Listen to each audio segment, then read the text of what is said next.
Vamos lá, eu quero compartilhar uma palavra com você, que quem estava aqui domingo passado, viu essa palavra nascer. Eu fico feliz quando percebo que vocês estão atentos a tudo que está acontecendo no culto, tudo que Deus está fazendo, tudo que Deus está falando, atento aos detalhes. Um irmão compartilhou comigo ontem, acho que ontem, pastor Bill, que verdade poderosa que você soltou ali no final do culto, já quando você estava orando. Eu estou meditando naquilo a semana toda, e eu estava compartilhando com ele que foi poderoso para mim também. Tanto que quando eu disse em oração, e aí eu parei e falei, gente, preste atenção nisso aqui que eu acabei de dizer. Às vezes, muitas vezes, eu estou aqui pregando tão inspirado pelo Espírito que às vezes falo coisas pela primeira vez. Solto entendimentos que não são fruto do meu tempo preparando a mensagem. Flui aqui. Talvez também pela fome que há nesse lugar a palavra, amém? Talvez vocês estejam contribuindo para isso. E aí eu disse que nós precisamos aprender a ouvir a voz de Deus por meio da sua palavra, que precisamos tomar muito cuidado para não nos tornarmos seres que só querem, pessoas que só querem ouvir a palavra de forma mística. Sempre tem que ser uma grande experiência. Sempre Deus tem que falar de maneira mística, sobrenatural. E se você só consegue ouvir a palavra de Deus, a voz de Deus, através de experiências místicas, você já se afastou da voz de Deus há muito tempo. Porque a maneira primária de Deus falar é a sua palavra. Se nós pedirmos ao Espírito Santo para que fale conosco algo que já está escrito e você sabe que está escrito, talvez você esteja querendo dizer, ou com uma expectativa que o Espírito Santo diga alguma coisa diferente daquilo que está na palavra. Porque se está escrito, você está falando, Deus, fala comigo. Mas para esse assunto, para essa dúvida que você tem, para essa direção que você precisa tomar, a palavra de Deus já tem a resposta. Então por que você está pedindo ao Espírito Santo para falar com você? Se a Bíblia já é clara sobre isso. Porque parece que em algum lugar nós esperamos que o Espírito Santo contradiza a palavra. E ainda que você diga que não, ninguém quer isso. Então por que nós temos hoje tantas pessoas na igreja dizendo, Deus me disse algo, e quando você vai ver o que Deus disse para elas, é contrário à palavra de Deus.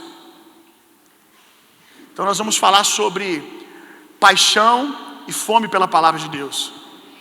Nós precisamos muito, nesses dias, de uma igreja que ama sobretudo a palavra, que tem apego pela palavra de Deus, que tem temor quanto à palavra de Deus. O tema dessa mensagem hoje é: construa uma arca para você e para a sua família já, agora. Não perca mais tempo. Abra sua Bíblia comigo lá em Mateus capítulo 24, verso 37 ao 39.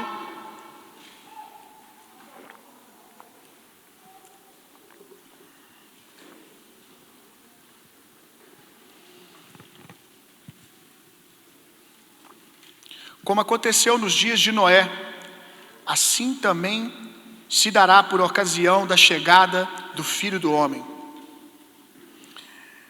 Porque nos dias que antecederam ao dilúvio, o povo levava a vida comendo e bebendo, casando-se e oferecendo-se em matrimônio, até o dia em que Noé entrou na arca. E as pessoas nem notaram que chegou o dilúvio e levou a todos. Assim ocorrerá na vinda do Filho do Homem, assim ocorrerá nos dias da volta do Senhor. Eu quero te fazer uma pergunta: será que nós estamos nos últimos dias? Eu creio que sim. Eu creio que nós estamos nos últimos dias. E talvez você diga, mas a igreja primitiva já cria assim. Então, se eles acreditavam que o tempo estava se esgotando, imagina o quanto ele está se esgotando para nós. Mas ainda que nos meus dias, na minha geração, eu não veja a volta do Senhor, talvez o Senhor volte para o tempo dos meus filhos, para a geração dos meus filhos e dos seus, ainda assim, a maldade tem se alastrado e os dias são maus. O sistema desse mundo é caído. E só tem um jeito de você salvar a sua família do sistema desse mundo: construindo uma arca para você e para sua casa. Abra sua Bíblia lá em 2 Timóteo capítulo 3. A sua família precisa de um lugar seguro e de uma rota construída rumo à salvação, meu irmão. Eu quero te falar algumas características dos dias que antecedem a volta do Senhor. 2 Timóteo capítulo 3, verso 1 ao 7. Sabe, porém, isto, que nos últimos dias sobrevirão tempos trabalhosos, porque haverá homens amantes de si mesmos, avarentos, presunçosos, soberbos, blasfemos. Olha, são dias que nós temos visto a palavra de Deus e a fé ser blasfemada publicamente nos ajuntamentos dos pagões. Desobedientes a pais e mães, ingratos, profanos, sem afeto natural, irreconciliáveis, caluniadores, intemperantes, cruéis, sem amor para com os bons, traidores, obstinados, orgulhosos, mais amigos dos prazeres do mundo do que amigos de Deus. Eu quero estar aqui nessa segunda parte. Eu quero ser contado como amigo de Deus. Amém? Que a sua casa seja contada como uma casa que há amigos de Deus. E de fato nós temos visto que as pessoas estão ficando cada dia mais descaradas em ser inimigas de Deus. Elas estão batendo no peito e tendo o prazer de dizerem que são.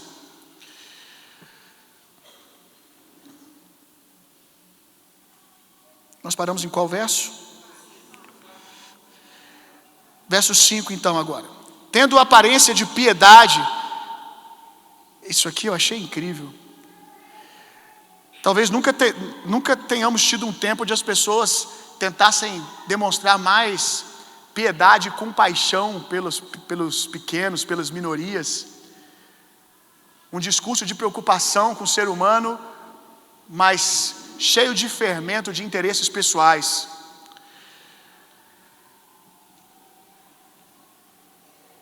Tendo aparência de piedade, mas negando a eficácia dela.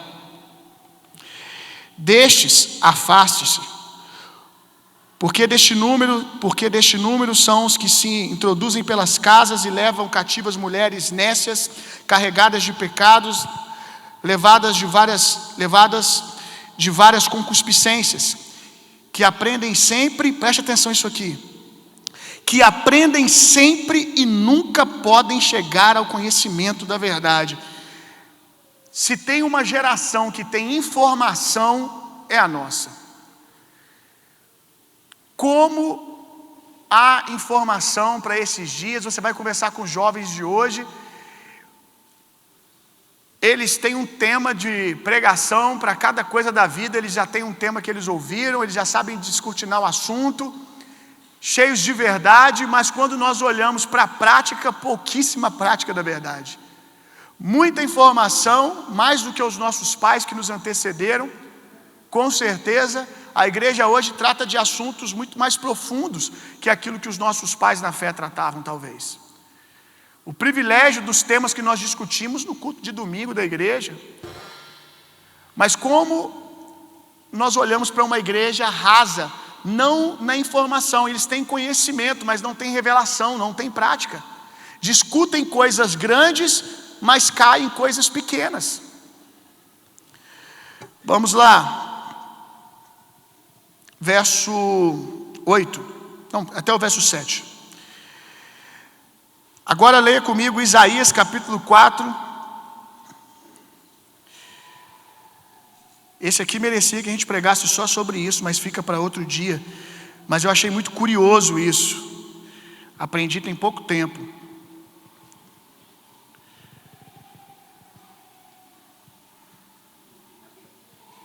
Isaías 4, verso 1. Olha que característica dos últimos dias interessante, gente. E 7 mulheres naquele dia lançarão mão de um homem, dizendo: nós comeremos do nosso pão e nos vestiremos com nossas próprias vestes. Tão somente queremos ser chamados pelo teu nome. Tira a nossa solteirice. Que interessante. Nos últimos dias vai faltar homem. Nos últimos dias vão faltar homens disponíveis para construir família. Olha que interessante. Será que houve um dia que nós tivéssemos homens? Será que houve um dia que nós tivéssemos homens tão distantes do que é ser homem como nós temos hoje em dia? Se você estudar um pouquinho, até da situação biológica dos homens hoje, você vai descobrir que até a taxa hormonal dos homens hoje é metade daquilo que os seus pais tiveram. Os homens já não são homens ou estão deixando de ser até biologicamente falando.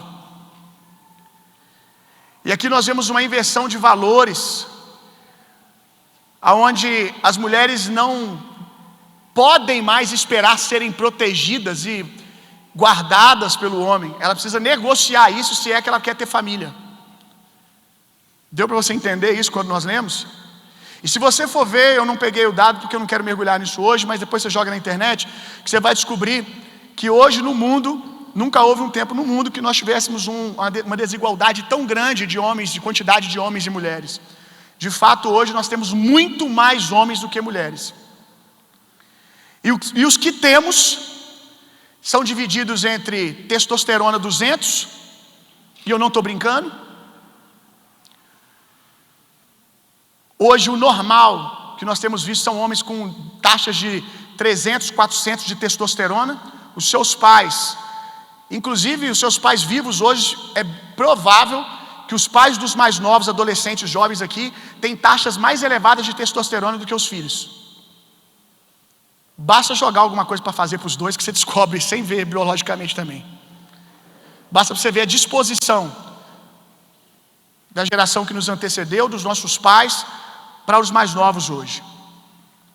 Então a taxa hormonal hoje está em torno de 200 a 500. Quem tem 500 levanta a mão para o céu e dá glória. Agora o normal, o saudável, 1.000, 1.200.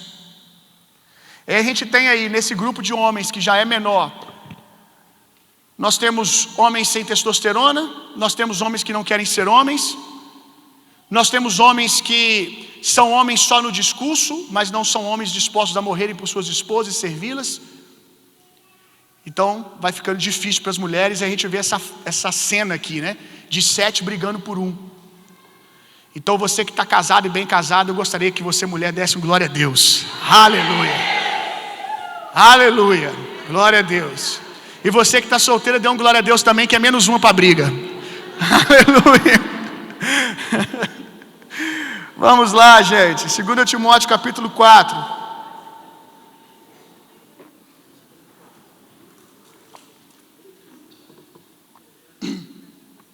Acredito que poucos de vocês, assim como eu, tinham já visto esse texto dessa maneira. Mas é um grande sinal da volta do Senhor, certamente. 2 Timóteo capítulo 4, verso 3.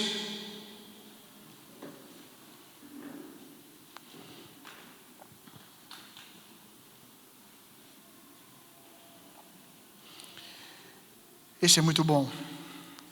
Porque virá tempo em que não suportarão a sã doutrina, mas tendo coceira nos ouvidos, amontoarão para si mestres conforme as suas próprias vontades.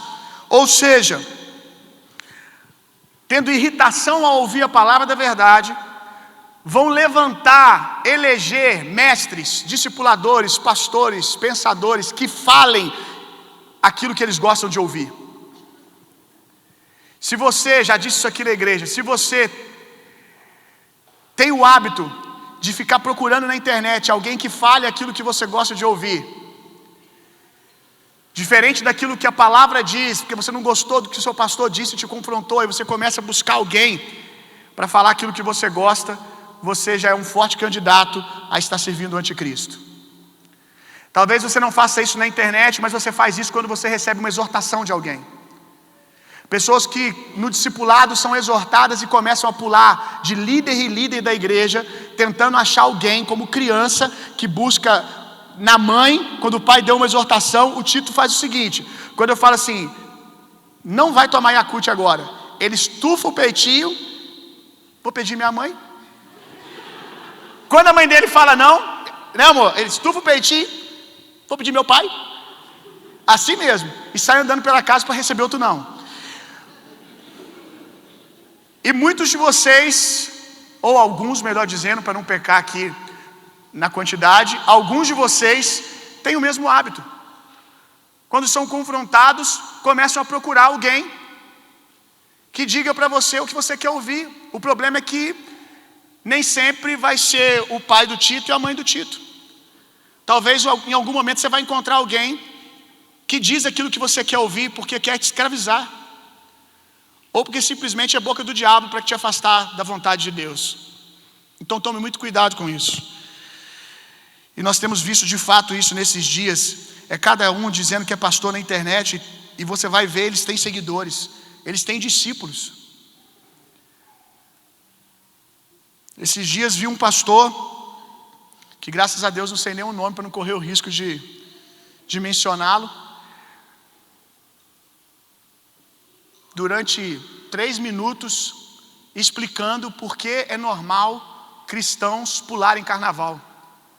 E durante 3 minutos ele fez um contorcionismo absurdo, só não conseguiu citar a Bíblia. E você olha, tem gente aplaudindo, tem seguidores. Por quê? Porque para cada mágico tem um apaixonado pelo misticismo, um apaixonado pela mágica. Para cada enganador tem alguém que quer ser enganado, que quer ser enganado para viver livremente a sua própria vontade carnal, sem sentir a sua consciência condenada. Vamos lá, verso 4. E desviarão os ouvidos da verdade, voltando-se às fábulas. Desviarão os seus ouvidos da verdade, voltarão os seus ouvidos para as fábulas. Todos os textos que mencionam os últimos dias, as características dos últimos dias, eles vão na mesma direção. Todos eles contêm a mesma verdade. Nos últimos dias nós vamos ter um afastamento das Escrituras, da palavra como verdade e regra de vida. Estamos certamente em dias que tudo à nossa volta estão trabalhando contra a verdade de Deus e contra a palavra de Deus. Eu não sei se esses são os dias da volta do Senhor, mas asseguro você que o sistema do mundo está lutando ferozmente contra os princípios, os valores da palavra de Deus, e é uma briga aberta, que só não vê quem não quer. O diabo, irmão, ele quer de todo jeito os seus filhos e a sua família. Porque para destruir ou para impedir, porque destruir ele não consegue, para impedir, para tardar, para amenizar o estrago do reino de Deus na terra, o avanço do reino de Deus na terra, o diabo precisa destruir a família. Então toda ideologia que milita contra a família já deveria ser para você o suficiente, isso já deveria ser o suficiente para você saber que essa ideologia não tem nada a ver com você, e que você milita contra ela, não abraça ela. Porque a família é a célula de Deus para fazer qualquer coisa, é a partir da família que Deus faz. E o diabo tem nesses dias lutado em campo aberto, não está escondido, não são estratégias escondidas, está em campo aberto, mostrando todas as suas garras para destruir a família e para ter os nossos filhos. Essa semana teve uma notícia em Taubaté, na cidade de Taubaté. Colégios foram orientados a evitarem a palavra Deus te abençoe. Nós não estamos falando de algo do mês passado, não estamos falando de algo que é lá não sei aonde, nós estamos falando aqui, em Taubaté e São Paulo. E se nós nos dedicássemos a ficar falando aqui só disso, nós passaríamos horas aqui contando exemplos e mais exemplos, inclusive alguns dentro de Juiz de Fora. De um trabalho, uma militância das trevas para destruir os nossos filhos e família. Na Alemanha, eu quero até ler essa matéria, a Natália compartilhou, eu quero ler, essa semana também.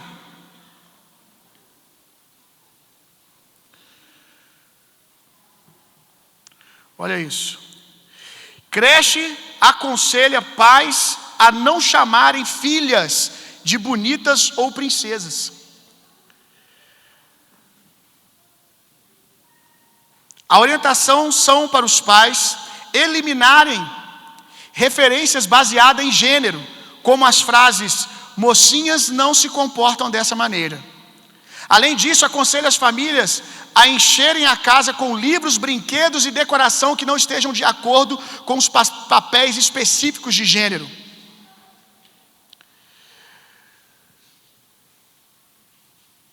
Segundo o jornal, os pais receberam um manual que aconselhava os pais a evitar a linguagem de gênero e não elogiar os seus filhos por bom comportamento. É tão fácil cair no padrão de elogiar a aparência de uma menina. Você está tão bonita. Não é para falar isso. Eles vão ter sérios problemas comigo. Porque eu vou falar disso aqui por minuto, irmão.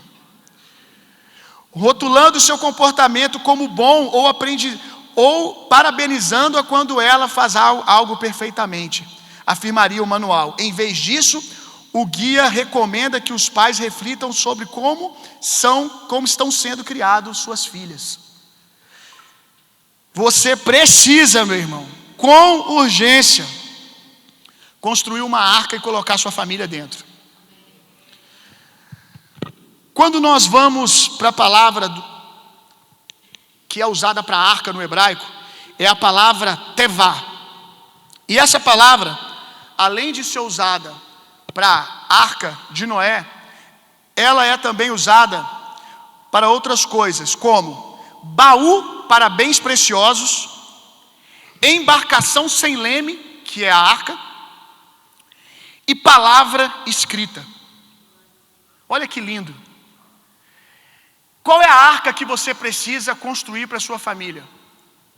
Você precisa construir uma casa, um ambiente cheio da cultura, dos valores e dos princípios da palavra. O que Deus disse para Noé? Feche a arca, cele a arca, porque assim o que está fora não vai entrar e o que está dentro não vai sair. Nós precisamos criar um ambiente nos nossos lares, onde a palavra nos cerca. Isso não é só para os pais, mas é para você, jovem solteiro, também. Já construa a sua vida como uma arca de salvação. Nós precisamos cercar os nossos filhos pelas verdades, os princípios, os valores da palavra. Se nós quisermos não perdê-los no meio desse dilúvio. À medida que morte ia tomando toda a terra, quando o dilúvio começou, quanto mais morte, quanto mais água invadia a terra, mais a arca de Noé ia subindo e prevalecendo sobre todo o caos. Então, à medida que a maldade aumenta no mundo, a nossa fixação, a nossa paixão, a nossa devoção, a nossa segurança, nosso temor à palavra de Deus precisa crescer, meu irmão. A igreja precisa amadurecer em palavra. Se a maldade está aumentando no mundo, a nossa paixão pela palavra de Deus precisa estar indo mais alto, no nível cada vez mais elevado. A nossa resposta ao caos do mundo não é pegarmos mais leve e negociarmos os nossos valores e princípios, porque agora a guerra é em campo aberto. Não, é nos tornarmos mais radicais ainda nos valores e nos princípios da palavra de Deus. Não é radical como o religioso é para tomar conta da vida dos outros, porque não falta crente radical para examinar os outros, para examinar o quanto que o outro está vivendo a palavra ou não. Isso não falta, isso a gente tem. Fiscal de santidade tem aos montes da vida dos outros. O que nós precisamos hoje é de homens e mulheres que comecem a julgarem a si mesmos na palavra, a olharem para suas casas e dizer: aqui nós não vamos construir diferente, aqui vai ser de acordo com o que a palavra de Deus instrui. Os valores e os princípios que regem a cultura da nossa casa não são os princípios e os valores do mundo, mas nós estamos nos cercando da palavra. Que sejamos radicais com aquilo que cremos, meu irmão. Radical no sentido de não nos envergonharmos, de não termos problema de ser taxados como bobos, ridicularizados. Quero te lembrar que enquanto Noé, durante anos, não é de um dia para o outro que você constrói um ambiente seguro para a sua família. É uma decisão. Com certeza hoje há muitos buracos na sua arca. Há muitos princípios e valores que você tem deixado a desejar. E tudo bem, desde que você não pare de construir, desde que você não desista, desde que você continue trabalhando, não negociando. É porque eu não consigo, não estou tendo o resultado que eu esperava, então agora toco fogo em tudo. Não! Noé, dia após dia, ano após ano, ele foi construindo aquilo que ele queria que salvasse a sua família. Se você já está atrasado, meu irmão, o Espírito Santo vai cingir os seus lombos, os seus pés, as suas pernas, para com velocidade você tirar o tempo perdido. Por isso que eu falo para vocês mais novos: comecem agora. Comecem agora a construir um lar seguro para os seus filhos, para a esposa, para o esposo que você não tem ainda. É dia após dia. Colocou a tábua no lugar, a tábua caiu. No outro dia você coloca de novo, porque você não acredita em plano B. Não tem plano B. Deus disse que o dilúvio vai vir e vai consumir tudo. Não tem plano B. Ou eu tenho um lugar guardado pela palavra, ou mais cedo ou mais tarde eu posso perder os meus filhos. Não tem plano B. Eu posso não ter conseguido hoje, por isso que existe arrependimento. Perdão, filho, perdão, esposa. Vamos acertar isso aqui, vamos corrigir isso aqui. Não, deixa para lá, a gente não consegue. Não existe plano B. Pega cada uma tora de madeira de um lado e cola lá no lugar, meu irmão. Corrige as brechas, continua construindo, para que no dia mau você tenha um lugar seguro para sua casa.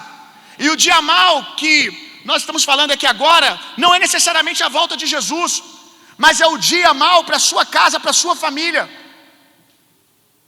Um ataque do diabo contra os seus filhos, um ataque do diabo contra a sua casa, mas vocês estão lá, guardados e protegidos pela cultura da palavra.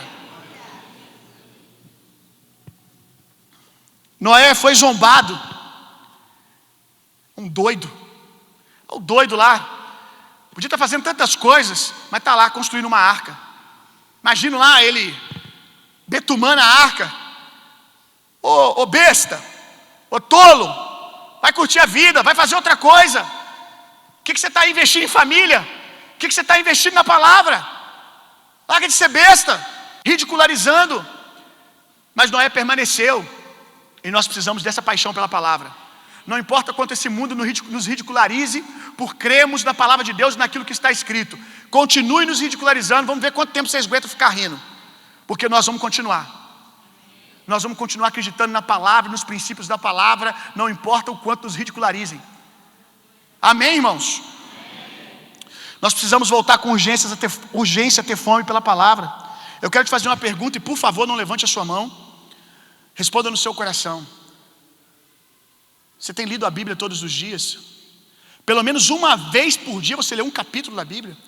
Se eu perguntasse aqui, quem lê a Bíblia todos os dias, suas mãos se ergueriam? Ou se eu perguntasse, quem aqui, pelo menos durante a semana, pode dizer que uns 5 capítulos da Bíblia por semana? você leu? Outra pergunta: os seus filhos têm te visto ler a Bíblia?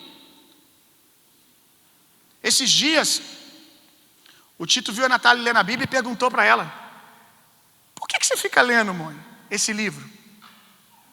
Aí ela falou: para que eu seja uma mamãe melhor para você. Aqui eu aprendo como ser mãe. Aqui eu aprendo tudo que eu sei. Eu aprendo nesse livro. E é nesse livro também que o seu pai aprende tudo. Aí ele virou e falou para a mãe dele: mas papai não está aprendendo não, mãe. Porque eu tinha brigado com ele. Chamaram a atenção dele. É mole? Aí a Natália teve que dar um discipulado para ele. Ele, meu irmão, questiona tudo. Ô garoto conversado. Está vendo eu lendo a palavra. Seus filhos estão te vendo lendo a palavra. Eu posso ler a palavra de madrugada. Eu posso ler a palavra quando ele sai de casa. É mais fácil para mim ler a palavra quando ele sai de casa. Porque quando ele está em casa, eu tenho que ler a palavra. E aí ele chega e sabe o que ele pede? Conta para mim, papai. Lê para mim. Aí eu tenho que ficar lendo em voz alta e sendo parado por ele a cada minuto. Que ele para, aí começa a brincar, traz um brinquedo para mim brincar com ele. Eu falo: não, agora o papai está lendo a palavra, eu só vou poder brincar no final. Vai e pede para... fala essa parte de novo. E fica lá. Aí eu começo a ver que ele está distraído, que ele começa a brincar enquanto eu estou lendo. Aí eu vejo que ele está distraído, eu começo a ler baixo. Porque eu particularmente consigo ler melhor do que falando em voz alta. Aí eu começo a ler aqui, cochichando aqui, lendo a palavra. Aí ele volta: papai, por que você parou de ler?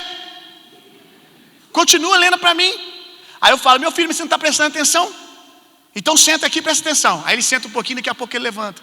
Mas até quando ele não está, eu acho que ele não está prestando atenção, ele está. Porque quando ele vê que o volume da minha voz diminui, ele volta. Então eu posso ler, e com certeza as leituras mais saudáveis que eu tenho não é quando ele está em casa. Mas por que eu leio quando está na hora dele acordar? Porque eu quero, intencionalmente, eu faço para que ele veja. Eu quero que ele levante da cama e me veja sentado com a Bíblia aberta. Às vezes eu vou ler ali um capítulo, meio capítulo, mas ele me viu com a Bíblia aberta. Ele precisa me ver lendo a palavra. E se você quer prevalecer com a sua casa, você precisa fazer o mesmo. Leia a Bíblia, meu irmão. Comece a ler mais a palavra esse ano. Faça um desafio para você mesmo. Não é um desafio pesado. Vou ler pelo menos um capítulo da Bíblia por dia. Comece com um, que você vai ver que daqui a um mês, se eu perguntar, você vai dizer assim: eu estou lendo 2. Tem dia que eu leio 4, eu me empolgo, leio 3. Mas comece. Coloque para você todos os dias, não importa o que aconteça, pelo menos um capítulo da Bíblia eu vou ler. Vou passar um tempo com a palavra. Amém? Hoje a gente está cheio na igreja de gente buscando a próxima experiência maluca, a próxima experiência sobrenatural. Está aqui alguém falando com você que ama o sobrenatural de Deus. Não existe evangelho sem o poder de Deus, sem o sobrenatural de Deus. Mas de igual modo, todo mover que não se inicia, que não parte de um temor, uma devoção, um fundamento na palavra, é perigoso. E muitas vezes já começa não bíblico. Agora, se começa sem fundamento da palavra, pode começar genuíno, mas se não tiver Bíblia, o mover se perde. E o diabo entra e destrói todo o mover, e contamina o mover. Nós precisamos hoje darmos mais ouvido à voz de Deus na palavra escrita. A gente está sempre buscando, ou alguns estão sempre buscando, qual vai ser a próxima experiência maluca do jeito que eu ouvi a voz de Deus, de um jeito místico e sobrenatural. Mas os mesmos super espirituais, esses que amam, Deus falou comigo, Deus falou toda hora, Deus falou, Deus fala toda hora. Tudo tem um Deus falou comigo, distante da palavra na maioria das vezes. Esses mesmos espirituais não sustentam 20 minutos de conversa bíblica. Não tem argumento para sustentar com outro jovem, com outra família, 20 minutos falando de Bíblia. Sobre o contexto de um texto, referência. Eu vou ler exatamente como está aqui, para que eu não coloque um ponto e nenhuma vírgula, ou tire. Estamos em um tempo em que o Deus me disse é mais importante e verdadeiro do que o que Deus disse em sua palavra escrita. Se você pede para que o Espírito Santo lhe dê uma resposta, que a Bíblia claramente já tem a resposta, o que você quer? Que ele fale diferente daquilo que está nas Escrituras? Que ele contradiza a palavra? Se você está disposto a ouvir a voz de Deus apenas de maneira sobrenatural, e não pela sua palavra, sinto lhe dizer, você já se distanciou da voz de Deus há muito tempo. E você está correndo perigo. Porque se você só consegue ouvir a voz de Deus de forma mística, de forma sobrenatural, de forma, entre duas aspas, mágica, saiba que o diabo sabe fazer uma mágica para você. Ele é muito bom nisso. Quando Moisés joga o seu cajado no chão, os magos de Faraó jogam os seus, e os dois cajados se tornam duas serpentes. Malabarismo, experiência, misticismo, o diabo também sabe fazer, meu irmão. E hoje eu tenho visto muita gente que em nome de Deus me disse, já está longe daquilo que Deus disse faz muito tempo. Então nós precisamos voltar para a palavra, meu irmão. A palavra nos traz um custo. Ela vai nos constranger às vezes em cumpri-la, vai nos colocar em lugares de desconforto e vergonha. Se você diz para mim que Deus te disse, para você, vou dar um exemplo aqui aos mais jovens. Deus me disse para topar um relacionamento com aquela moça não crente. Ela se diz ateu, ateia, não sei, acho que nem tem ateia, né? Se diz ateu, é espírita, católica, evangélica desviada, não vive a palavra, não tem apreço pelos princípios e os valores da palavra de Deus. E aí a sua liderança, os seus discipuladores, até amigos na fé, te lembram o que diz as Escrituras: não entreis em julgo desigual. Aí você diz, mas Deus me disse. Como Deus pode estar te dizendo algo que é contrário ao que a palavra de Deus diz? Bill, mas eu conheço alguém, mas você conhece o que deu, todos os problemas que deu a vida desse alguém? Todos os desafios, todos os cursos difíceis que essa pessoa pegou por causa dessa rota? Graças a Deus, que Deus constrói não, Deus corrige, Deus...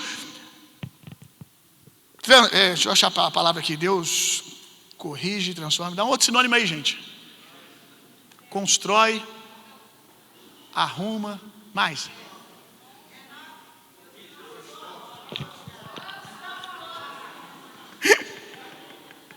Ai, meu Deus. Deus, vamos deixar no corrige. Deus corrige avião em pleno voo, meu irmão. Graças a Deus por isso. Deus pode colocar no lugar, mas os custos e os danos muitas vezes estão lá nas entrelinhas da história. Se você não errou ainda, por que decidir errar e pagar para ver? Fique com os valores e os princípios da palavra de Deus. Mas muitas vezes essa voz de Deus é o caminho que você escolhe que não te traz desconforto nenhum. Mas Bill, se eu não ficar com ele, se eu não ficar com ela, jovens aí no julgo desigual, ainda estou no exemplo, se eu não ficar com ele, se eu não ficar com ela, eu vou ficar solteiro. É isso aí mesmo. É isso aí mesmo. Mas eu já estou solteiro há 2 anos. Vai ficar mais um pouquinho. Vai ficar mais 1 ano. Vai ficar mais 2. Mas negociar a palavra de Deus? Não. Eu preciso de recurso financeiro.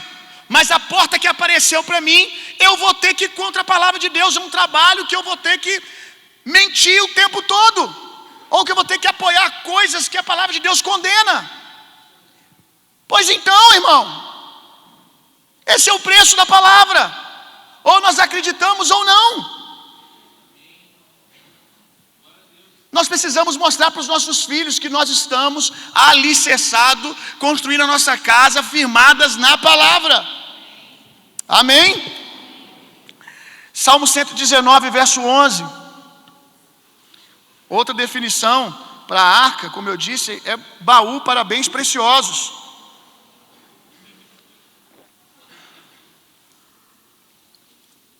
Escondi a tua palavra no meu coração, para não pecar contra ti. Salmo 119, verso 11.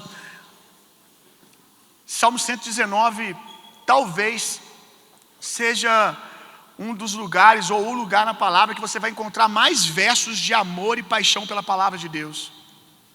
Então, por mais que seja grande, tire um tempo para meditar no Salmo 119. Se a arca é um lugar que nós colocamos coisas preciosas, quais são os seus bens mais preciosos? Eu listei 3 aqui, de suma importância: seu coração, sua mente, sua família. Coloque o seu coração escondido na palavra de Deus, meu irmão. Coloque a sua mente escondida, rendida à palavra de Deus. Como diz as Escrituras, leve todos os seus pensamentos cativos à mente de Cristo. Por vezes a sua mente vai criar rotas e sugestões distantes da palavra.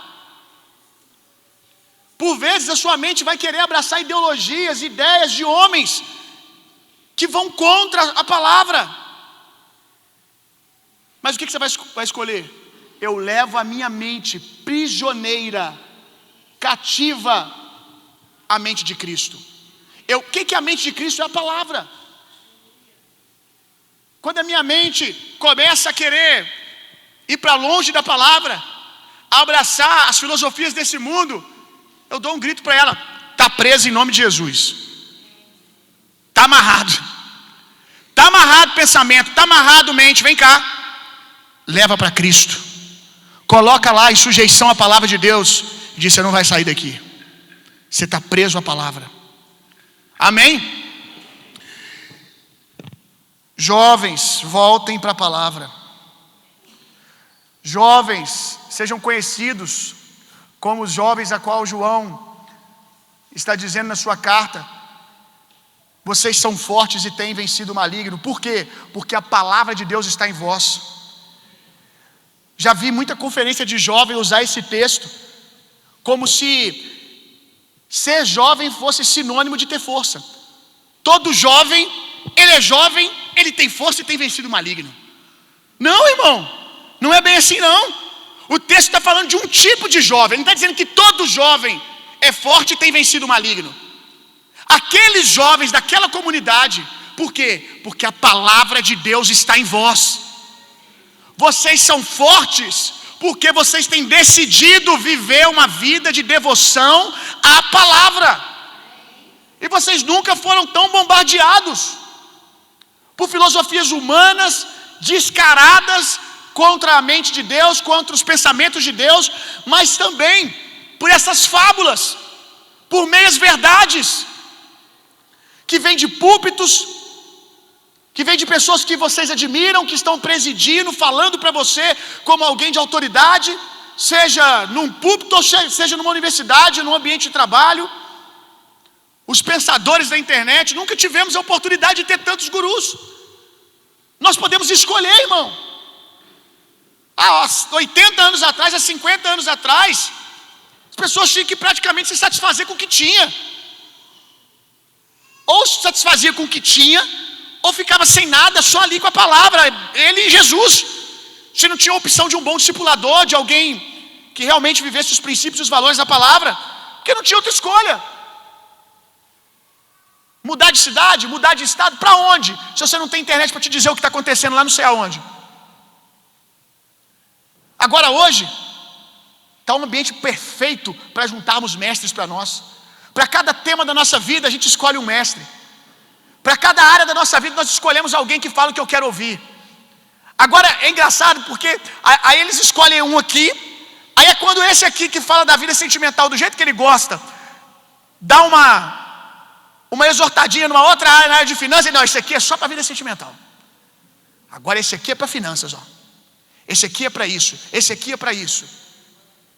E vai construindo esse Frankenstein, esse discipulador Frankenstein, que é um pedaço de um monte de gente falando aquilo que a sua alma gosta de ouvir. Desenhando a rota que a sua alma deseja. Então nós precisamos urgente que vocês jovens se voltem para a palavra. Vocês têm uma grande responsabilidade. Os jovens dessa casa serão as referências, além de mim, obviamente, serão as referências dos meus filhos. O culto de jovem que os meus filhos vão frequentar é o culto de jovens e adolescentes dessa casa, provavelmente. Então olha a responsabilidade de vocês. Vocês vão pastorear os filhos dos pastores. Então tenham apego à palavra de Deus, elevem o nível. Não negociem. Discutam com temor e zelo a palavra de Deus nas reuniões, nos encontros de vocês. Exortem-se uns aos outros. Confrontem em amor um ao outro, para que todos vocês cresçam. E a nós, pais de família aqui, mães, que venhamos colocar a nossa família nessa arca, porque ela é o bem mais precioso que nós temos. Se a gente realmente ama a nossa casa, a nossa família, os nossos filhos, se eles são realmente um bem precioso para nós, eles precisam estar na palavra, guardados e protegidos na palavra. Se não estão, das duas uma, ou nós não amamos a palavra, ou não amamos a nossa família. Ou não acreditamos na palavra, ou não acreditamos na nossa família. Porque se dizemos que ambos são preciosos, por que um não está dentro do outro? Nossos filhos precisam ver que nós acreditamos nessa verdade, meu irmão. Aleluia. Cerque a sua família de tudo que está na palavra, tudo que for possível, irmão. Contem histórias bíblicas para os seus filhos antes de dormir. Apontem para Deus durante o seu dia em tudo que for possível. Mencione o nome do Senhor em tudo que for possível toda hora. De dia e de noite, indiquem o caminho, estejam no caminho levando o filho de vocês. Está na mesa, faça menção do nome do Senhor. Está no carro, Deus, muito obrigado por esse carro. Um tempo atrás o Tito do nada, papai, ele falou Deus. O Deus deu esse carro para nós, né? Deu esse carro para a gente. Falei, deu. Ele falou com Wesley, né? Falei, é. Faça menção o tempo todo. Às vezes eu viro para o Tito e eu digo, olha essa casa, Deus nos deu. Acordo de manhã, Tito, olha que dia bonito que Deus fez para você hoje. Olha que dia lindo. Faça menção do nome do Senhor o tempo todo. O máximo possível. Não permita que os seus filhos sejam confundidos. Quando eu falo sobre ser radical, sejam radicais no colégio dos seus filhos. Não permitam que os seus filhos participem de festas pagãs, irmãos. Acorda para a vida. Filhos de crentes aqui, doeu, mas você está vivo, irmão, e está na fé hoje. Carnaval, não tem cabimento um trem desse. Como assim, irmão? Como você envia o seu filho num dia para celebrar carnaval? Como é que você prega? Qual contorcionismo teológico que você vai fazer para o seu filho para explicar que isso é possível? Se o nome da festa é festa da carne. O nome já começa dizendo que seu filho não deveria estar lá. Ah, mas o que o meu filho vai viver no colégio se ele não for? Você não está preocupado com o seu filho, não. Você está preocupado com você. Você está preocupado com você, com o seu constrangimento de ter que dizer que seu filho não foi, por que não foi? Porque criança, meu irmão, entende numa facilidade, o meu entende. E os mesmos defeitos de fabricação que o seu tem, o meu tem também. Vem tudo com defeito. Vem, pecado. É Jesus que corrige todos os dias. As mesmas carnalidadezinhas, o meu tem também. E ele entende, sentando, conversando, o senhor vai entender também. Carnaval Páscoa, ensine que Páscoa não é ovo de Páscoa. Eu não estou aqui dizendo que você não vai dar um ovo para o seu filho comer, um chocolate para o seu filho comer. Mas pelo amor de Deus, sente com o seu filho e fala: Páscoa não é ovo. Páscoa é ressurreição, morte e ressurreição de Jesus, meu filho. Nós entramos num caminho com o Tito que nós começamos a entrar num mato que está difícil sair, agora que nós estamos começando a sair. O dia que ele perguntou: Jesus morreu? Eu falei: morreu, mas ressuscitou. E a parte de ressuscitar, como é que explica? Custamos. Ele está começando a entender agora. Às vezes nós falávamos de Jesus, Jesus morreu, pai. Não, filho, mas Jesus venceu a morte, ele ressuscitou. Ele está vivo agora. Aí a cabecinha dele, o tico-teco dele fica batendo, né? Como assim? Ele vê ovo de Páscoa, aí ele fala: Jesus ama a Páscoa, papai. Jesus gosta da Páscoa. Aí ele já faz o outro cálculo: Jesus gosta de chocolate. Ele fala: Jesus gosta de chocolate, papai. Porque eu falo para ele que eu não gosto, porque ele tem uma tendência a ser viciado em doce. E aí eu sou o outro peso da balança, porque eu já não sou muito chegado, eu aproveito para trazer ele para o equilíbrio. Eu falo: papai não gosta muito de doce. Ele pergunta toda hora. Toda vez que ele pega uma bala, ele vem: papai, você gosta?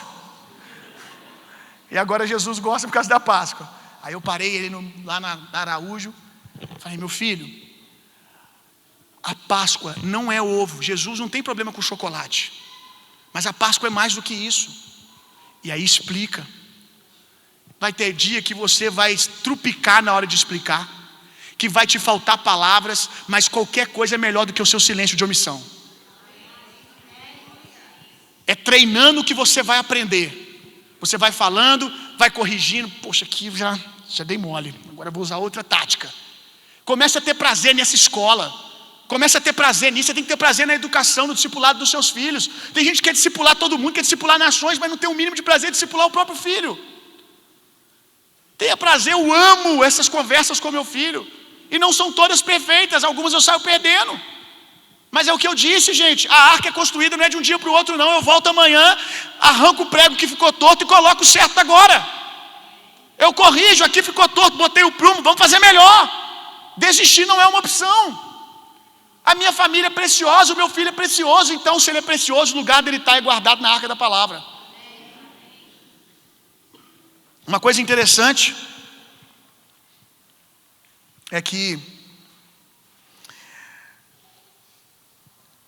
todas as grandes experiências sobrenaturais do povo hebreu, todas as grandes experiências sobrenaturais, místicas do povo hebreu, foram guardadas dentro de uma arca. O bordão de Arão, se eu perguntasse aqui o que tinha dentro da Arca da Aliança, será quantos aqui saberiam me responder? Espero que mais da metade. O que tinha guardado dentro, que Deus mandou guardar dentro da Arca da Aliança? Bordão de Arão que floresceu, as pedras da lei e o maná. O que Deus está nos ensinando? As suas experiências precisam estar guardadas na palavra. As suas experiências não podem estar no nível mais alto que a palavra de Deus. Nós precisamos guardar as nossas experiências na palavra, meu irmão. Se elas são preciosas, elas têm que estar na palavra. Amém? Para a gente terminar esse ponto,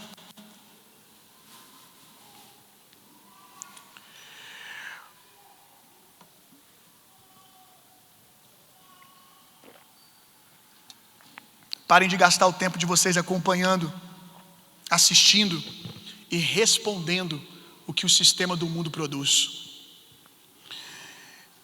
Ai, Bill, você viu o que fulano falou? Que depois de 10 anos de casado, agora ele descobriu que ele é bissexual. O que você pensa disso? Ah, você ficou sabendo de fulano que depois de 20 anos de casado, agora eles estão tentando fazer um relacionamento aberto. O que você pensa disso? Aquilo que aconteceu no BBB, o que você pensa disso? Para de ser tolo, irmão. Para de ficar gastando tempo com esse entretenimento, com esse malabarismo que o mundo fica fazendo para você.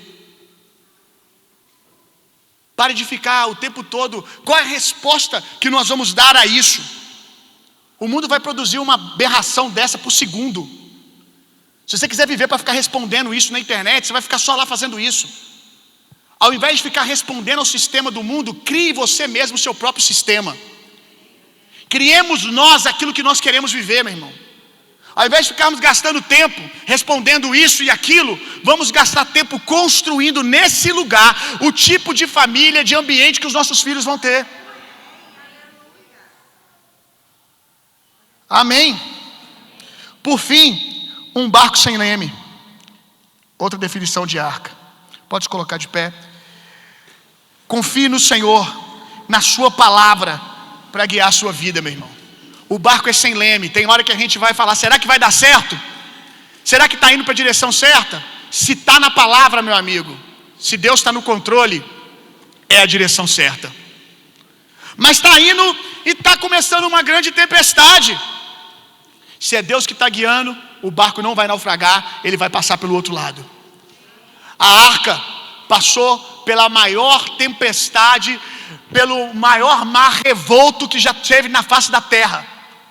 Durante 40 dias e 40 noites, ela foi impactada pelas ondas mais fortes que já passaram pela terra. Mas ela não virou, ela chegou até o seu destino e cumpriu o seu objetivo.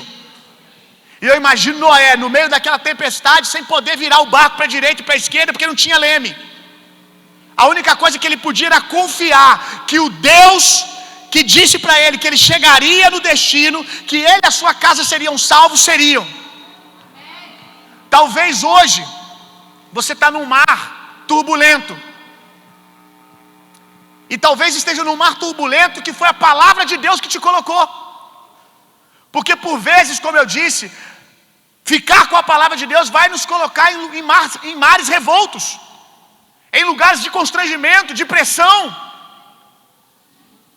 Mas é melhor você estar no meio de uma tempestade, num barco que foi Deus que fez, do que estar num barco, meu irmão, luxuoso, cheio de tecnologia, cheio de argumentos e filosofias que o mundo fez. Esse vai naufragar, você pode ter certeza disso. Mas o barco que Deus fez, onda nenhuma vai quebrá-lo. Ele vai quebrar e vai passar por todas as adversidades, meu irmão. Ele vai quebrar todas as ondas, todas as adversidades diante dele. Confie no Senhor. Se o seu filho está distante da fé hoje, continue construindo uma arca. Mas meu filho não quer entrar. Ele já tem 18, já tem 19, já tem 17. Eu não consigo controlar. Construa uma arca. Não se distraia. Não tem plano B. Ame o seu filho, constranja ele em amor, mas não abra mão dos princípios e dos valores da palavra. Quando ele quiser beber água suja, ele vai sair, vai beber lá fora e vai encontrar um lar de portas abertas para ele voltar todas as vezes. Mas água suja dentro de casa ele não vai encontrar. Os manjares desse mundo ele não vai encontrar. E você vai ser tentado a deixar que ele coma na sua mesa, que ele coma porcaria na sua mesa. Você vai ser tentado a abrir mão dos seus padrões, dos seus valores, porque lhe será mais confortável. Mas não faça isso, porque o que o seu filho precisa é, como o filho pródigo, lembrar do banquete que há na casa do pai. Chegou uma hora que ele lembrou que na casa do pai havia manjares e delícias que lá no mundo ele não encontrou. Quando ele comeu junto com os porcos, ele se lembrou que em casa ele tinha um manjar, delícias para encontrar na mesa, um lugar para ser amado. Agora, se quando ele olha para casa, na minha casa é a mesma coisa, então ele não tem para onde voltar. O mesmo filho pródigo que saiu de casa insatisfeito pela casa que tinha, um dia desejou voltar para essa mesma casa. O pai na janela continuou o mesmo, os princípios e os valores do reino de Deus o mesmo. Seu filho vai voltar, meu irmão, mas quando ele voltar, que ele encontre um pai ainda melhor, uma mãe ainda melhor, um lar ainda mais alicerçado na palavra. Porque quando ele quiser voltar, ele precisa encontrar um lugar seguro. Não desista de construir uma vida na palavra, meu irmão. Essa arca, como nós vemos aqui, é um barco, é um veículo. E eu já ensinei que a palavra é como um veículo blindado que está indo para um objetivo em alta velocidade e você está ali, guardado e protegido dentro dela. Sabe o que é aprender pela dor? Esse negócio que às vezes alguém fala assim: eu tive que aprender pela dor. Não é Deus que causa a dor. A dor é quando nós abrimos a porta do carro em alta velocidade e pulamos para fora dele. Toda vez que nós saímos da palavra, nós nos colocamos expostos para sermos machucados. Todas as vezes que eu me machuquei, não foi porque Deus, agora eu vou te ensinar pela dor. Não, foi porque eu saltei da palavra. Eu saltei da palavra. Mas graças a Deus que eu posso voltar para ela. Que eu pude voltar para ela todas as vezes. Se você saltou da palavra e se machucou e está procurando um monte de culpados, por que eu me machuquei? Por causa disso, daquilo? Irmão, resume. Se arrependa e volte para a palavra, que eu tenho certeza que Deus vai colocar todas as coisas no lugar. Senhor, nós oramos por paixão, por zelo, por devoção à Tua palavra. Lâmpada para os nossos pés, luz para os nossos caminhos é a Tua palavra. Senhor, que nunca falte milagres, nunca falte sobrenatural, porque os milagres acompanham aqueles que creem na palavra. Mas que não sejamos conhecidos só por um povo que tem milagre, que tem coisas sobrenaturais acontecendo no meio deles, mas por um povo radical e fiel à palavra, amantes da palavra de Deus.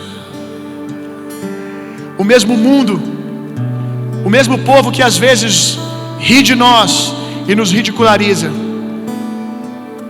são os mesmos que sabem que a lei vem do monte do Senhor e que quando eles precisam de uma orientação, é a nós que eles procuram. Então vale a pena, Senhor, ser ridicularizado, mas estar ali como uma arca também para que os outros sejam salvos. Quando eles precisarem, eles vão saber onde procurar. Em nome de Jesus, Senhor, não nos deixa negociar os nossos princípios e os nossos valores. Não nos deixa negociar a Tua palavra. Senhor, como nós podemos dizer que amamos essa palavra e passarmos dias longe dela? Quem são aqueles que Te amam? Aqueles que guardam a Tua palavra. Então, Espírito Santo, nos ensina a amar a palavra, a praticar a palavra, para que amemos mais ao Senhor. Ele nos ama tanto. Seu amor nos constrange. Se de fato temos entendido o Seu amor, não teremos outra resposta senão nos arrependermos, mergulharmos a uma rota cada vez mais profunda na Tua palavra, Senhor. Que sejamos conhecidos como um povo que ama a palavra.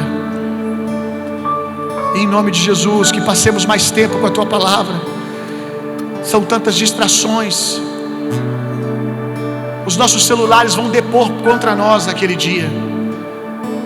Os nossos celulares vão depor contra nós. Eles vão dizer as horas que passamos nas redes sociais, as horas que passamos no YouTube, e os minutos ou nada que alguns passaram com a Sua palavra. E aí nós vamos dizer: Senhor, por que a minha vida foi tão miserável nesse aspecto? Porque aqui eu fui tão massacrado. E o Senhor vai nos mostrar, porque você cantava que amava a palavra, mas eu não te via meditando na minha lei de dia e de noite. Como diz o salmista, que a Sua palavra seja para nós mais do que qualquer pérola preciosa, que busquemos a sabedoria mais do que o ouro, mais do que a prata. Quão próspero nós seríamos, quão líderes melhores nós seríamos, quão pais e mães melhores nós seríamos, quão jovens mais talentosos nós seríamos, quanto mais ministros habilidosos seríamos se realmente buscássemos a sua sabedoria mais do que o ouro, mais do que a prata. Tantas ignorâncias, tantos lugares de crise da nossa vida revelam nossas ignorâncias, revelam o quão longe estamos da tua palavra. Livra-nos dessa teimosia, Senhor. Livra-nos dessa teimosia. Que não sejamos contados naquela multidão que conheciam o Senhor pelos milagres, pelos sinais e pelas maravilhas, mas o Senhor diz: eu não vos conheço, afasta-te de mim. Ah, Senhor, ensina-nos hoje, a hora é agora, no seu amor paciente que insiste, forja a palavra em nós, assim como o Verbo se fez carne, carne e palavra eram um só, que a sua palavra seja encarnada em nós,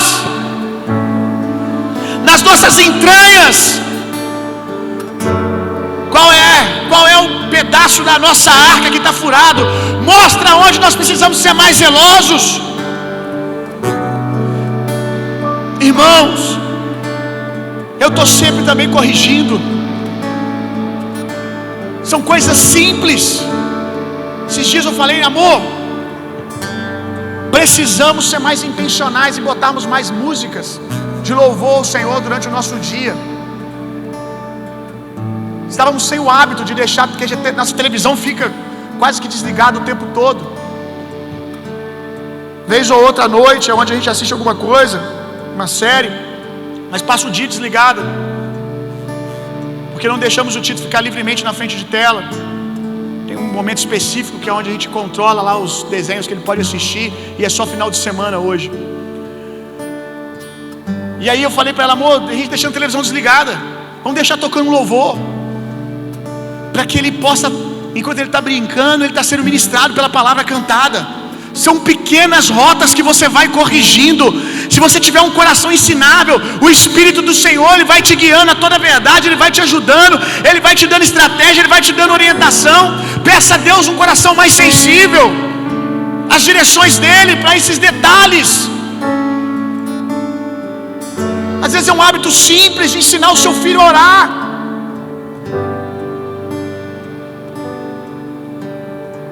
Às vezes sou eu que oro, às vezes é o Tito que ora. Mas eu precisei orar muito até ele começar a querer orar. Que o seu filho te veja impondo as mãos sobre a sua esposa e orando por ela. Seja intencional, meu irmão. Seja intencional, acorde pela manhã e diga: Senhor, o que o Senhor quer me ensinar hoje? O que mais eu posso aprender do Senhor? Os jovens, comece a decidir hoje por uma vida de radicalidade, de santidade ao Senhor. Irmão, se você está negociando hoje, ficando com os desejos da sua carne, da sua alma hoje, que você tem que falar só por você, como é que você vai dar conta amanhã que você vai falar pela sua esposa, pelos seus filhos? Comece agora. Comece agora a ser um jovem radical. Ainda que isso te custe ficar, sei lá, 2 anos solteiro, qual é o problema? Qual é o problema? Que seja, meu irmão, que for, por amor ao Senhor. E certamente, meu irmão, certamente que você vai receber a paga. Certamente que vai valer a pena. Amém? Amém. Faça assim com as suas mãos. Que o amor de Deus, que a graça de Jesus Cristo, que o consolo, o poder e a personalidade do Espírito Santo sejam em vocês e através de vocês, hoje e sempre. Vão e tenham uma semana sendo profundamente, intensamente amados por Deus. Vão, transformem o mundo e reinem vida. Leiam a palavra mais essa semana. Não existe nobreza sem aprender da lei do Senhor. Medite nessa palavra, leia mais, leia Provérbios todo dia, leia Salmos todo dia.